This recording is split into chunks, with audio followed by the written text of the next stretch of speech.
materia. Obviamente, pues el mundo está a la expectativa y siguiendo muy de cerca los acontecimientos cuando se trata de un hecho en el Oriente Medio y de esta magnitud con potencias nucleares, pues evidentemente se encienden las alarmas.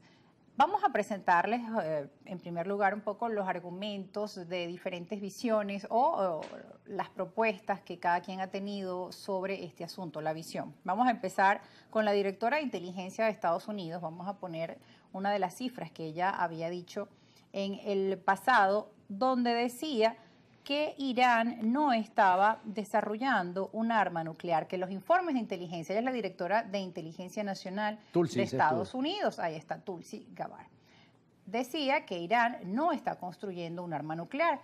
Este documento y estas informaciones del organismo de inteligencia de Estados Unidos fueron desestimados de inmediato por Donald Trump. De hecho, se retiró de la cumbre del G7 de forma anticipada, desestimando los hallazgos de estas agencias de inteligencia estadounidenses sobre Irán, y dijo a Tulsi Gabbard al respecto: no me importa lo que ella haya dicho, creo que estuvieron muy cerca de tener una. Evidentemente este tipo de sospechas, además Israel también tiene sus informes de inteligencia, pues los motivaron a iniciar este ataque hacia Irán. Y bueno, ya ustedes saben cómo se han venido desarrollando los acontecimientos, ataques y contraataques que tienen al mundo en vilo. ¿Tu opinión sobre este hecho, Carlos?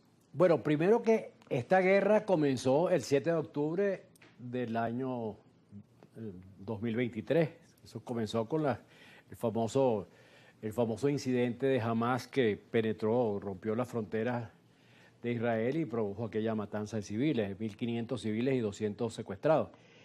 Ese fue el día que inició la guerra y yo lo que ese día pensé, dije, yo creo que Hamas y Hezbollah con esto están firmando su sentencia de muerte, porque eso va a producir una respuesta brutal por parte del Estado israelí. Bueno, efectivamente se fueron preparando, fueron haciendo todas las investigaciones y el espionaje necesario, la distribución de los dirigentes de Hezbollah, de Hamas, de las conexiones exactas que tenían con el gobierno de Irán.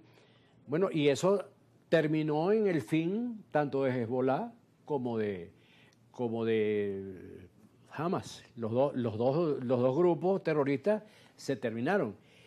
Pero ellos, los judíos, siempre tuvieron la idea de que al fin y al cabo el enemigo no eran ellos dos, porque ellos eran simplemente unos instrumentos proxy de Irán y comenzaron a prepararse para una respuesta contra Irán, que a mucha gente le parecía imposible, porque Israel tiene 20.000 kilómetros cuadrados, es algo así como el estado de Anzoátegui, y está rodeada de 11 millones de kilómetros cuadrados de musulmanes. Irán tiene casi 2 millones de kilómetros cuadrados, son 1.800.000 kilómetros cuadrados. Israel tiene apenas 20.000. Israel cabe como alrededor de 20 veces en el estado de Irán. Entonces parecía muy cuesta arriba que se atrevieran a cazar una pelea frontal con Irán. Pero además hubo varias intentonas que se quedaron en frío. Y que no es lo mismo lo que han hecho hacia la Franja de Gaza contra los terroristas a que enfrentarse a Irán. A un Estado. Ahora bien, además, en medio de todo esto hay que mencionar que lamentablemente pues el mundo ha tenido que ver este triste escenario de muertes de decenas de inocentes niños. Claro. O sea, ha sido terrible, ¿no? Las consecuencias pero lo que yo quería decirte, no es lo mismo enfrentarse a unos grupos de guerrilleros terroristas que enfrentarse a un Estado. Y sobre todo un Estado como Irán, que tiene 20 veces tu tamaño. Bueno, parecía que eso no era posible, pero porque además tuvieron unos conatos, unos amagos de confrontación que no terminaron en nada el año pasado, ¿no? Se hacían unos bombardeos simbólicos y cosas por el estilo. Ahora el problema es que el Mossad consiguió información de primera, porque tienen infiltrado todo, de que habían producido ya en las grandes plantas atómicas, que básicamente son dos, una Natán y la otra, no me acuerdo cómo es que se llama, que eso que una de esas plantas, ellos, es decir, que habían en la producción de esas dos plantas, ya habían enriquecido uranio suficiente para hacer entre 6 y 9 bombas atómicas. Mira, ahora que mencionas el uranio, y disculpa pues la interrupción, también es lamentable, ¿no? Veía en diferentes medios de comunicación de fuera a algunos voceros de la oposición que viven fuera de Venezuela, o incluso periodistas, pues acotando que en Venezuela había uranio, de la cercana relación del gobierno de Venezuela con Irán. Entonces, bueno, también es delicado, ¿no? De qué forma podría entrar Venezuela en esto. Pero me estoy tratando de responderte pero la pregunta es un tema que vamos a tocar más adelante para ponerle atención. Estaba tratando de responderte la pregunta inicial, que ¿por qué se produce la guerra? Se produce, entre otras cosas, porque el Mossad descubre que se han refinado, han pasteurizado uranio suficiente para hacer entre 6 y 9 bombas atómicas. Pasan esa información, que por cierto no la tenía Tulsi Gabbard, y comienzan a plantear la necesidad de atacar. Y hacen los primeros ataques y convencen a Trump de la situación que se estaba produciendo, de lo avanzado que estaba el proceso de depuración de uranio por parte de los iraníes. Bueno, ahí estalla el conflicto porque pero sin embargo yo lo que en este momento pienso es que la situación es extremadamente compleja, pues. Es decir, y es muy compleja la información, porque por un lado tú consigues de lado y lado fanáticos, o sea, fanáticos iranios o proiranios y fanáticos projudíos. Por otro lado, ves gente que no es fanática, pero es propagandista o al revés. Otros que son partidarios, y hay muy poca información objetiva de lo que está ocurriendo.